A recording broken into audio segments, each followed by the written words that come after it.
Just my opinion only, fam.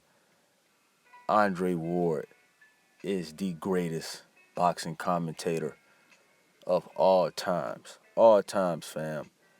And he recently went on Max on Boxing, Max Kellerman, and he aired Deontay Wilder out. Aired him out, fam. And verbally crucified Deontay Wilder for throwing his former trainer, throwing the man under the bus. I'm gonna let you guys hear what Andre Ward had to say. Things are shattered, things fall apart, and unfortunately, Mark Breland, who I believe is a great coach, but an even better person, is getting thrown under the bus. I don't agree with it.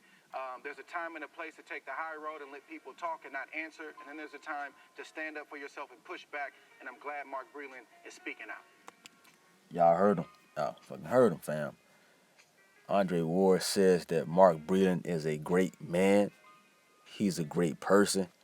And he don't agree. He don't like it, fam, that Deontay Wilder sat up there and threw Mark Breland under the bus and ran him over. Ran him over, fam. And how could any trainer now? How could you trust Deontay Wilder after seeing what he just did to Mark Breland? And I'm hearing that he hired Floyd Mayweather after firing Mark Breland. But how can Floyd trust him? How can Floyd trust Deontay Wilder? Who's to say if Deontay Wilder lose another fight that he's not gonna blame Floyd Mayweather? Say Floyd Mayweather spiked my drink. Floyd Mayweather poisoned me. Floyd Mayweather drugged me. That's why I lost the fight. It's ironic.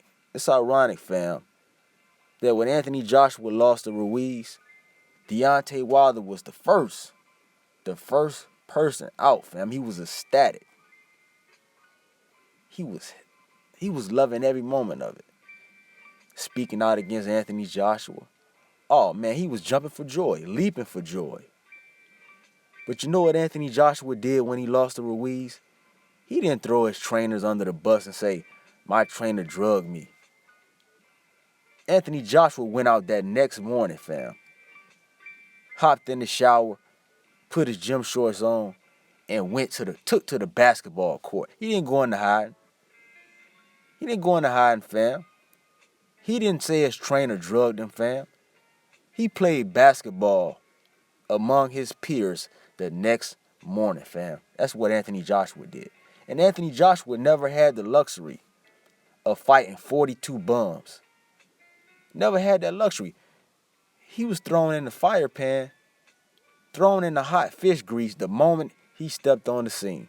Fighting Klitschko, Joseph Parker, Andy Ruiz, Takam, Dillian White. The man was fighting A-level fighters the moment he stepped on the scene, fam. Never had that luxury of fighting, knocking out all bums. But yet Deontay Wilder criticized him, vilified him, verbally crucified him for getting knocked out by Andy Ruiz. But when he lost his fight, he didn't have that same energy. Went to blaming everybody. Tyson Fury's gloves. Blaming his trainer. Blaming everybody but himself, man. He never once looked himself in the mirror and said, I caused this on myself. I caused myself to get knocked out. I caused myself to get beat upside my head. This is my fault, fam. It's not my trainer's fault. It's not Fury's fault. It's not the ref fault. It's not the fans' fault. It's not my wife's fault. It's my fault, fam. And he never took responsibility for losing that fight. Sad, man. But y'all let me know what y'all think about Andre Ward's comments. Drop me your comments. Hit that like button and subscribe. I'm out.